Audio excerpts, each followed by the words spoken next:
5e centenaire de l'accession au trône de François Ier a été lancé. Une année riche en événements autour du souverain. François Ier qui a marqué l'histoire du Val-de-Loire. Florent Carrière. C'est en janvier 1515 que François Ier monte sur le trône du royaume de France. Un roi amoureux des beaux-arts et qui va profondément marquer le Val-de-Loire de son empreinte. Les châteaux d'Amboise, de Blois et de Chambord portent définitivement la marque du roi François. Un monarque qui fera venir des artistes des Pays-Bas et d'Italie comme Léonard de Vinci, contribuant ainsi au développement de la Renaissance en France.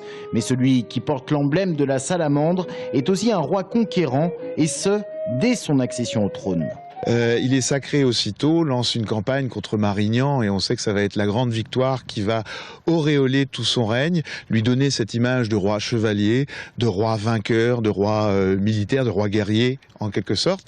Il est aussi, donc ça fait de lui un personnage essentiel de la diplomatie, de la politique européenne dans la première moitié du XVIe siècle. C'est lui qui véritablement impose la France comme la grande puissance européenne à la Renaissance.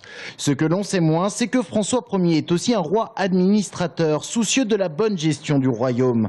Prélèvement d'impôts pour financer la guerre, développement de l'administration royale, unification de la justice, imposition du français dans les actes administratifs.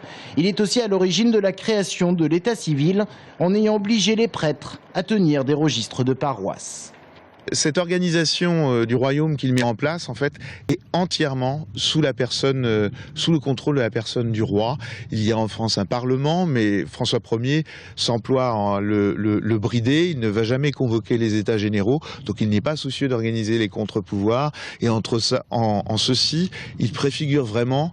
Il inaugure la mise en place de la monarchie absolue qui conduira bien sûr à celle de Louis XIV et de la fin de l'Ancien Régime. 500 ans après son accession au trône, François Ier est devenu un emblème du Val-de-Loire. Objectif des commémorations de cet anniversaire pendant toute l'année 2015, amplifier une dynamique touristique déjà bien enclenchée.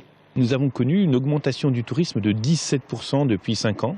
17% d'augmentation, c'est la plus belle augmentation qui a été enregistrée au niveau national. 4,5 millions de visiteurs. 2015, c'est l'occasion d'aller plus loin encore.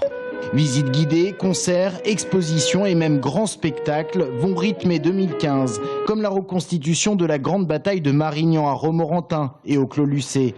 Autre exemple, le château d'Amboise. Il sera illuminé comme ce fut le cas dans le passé. Une grande exposition également à signaler.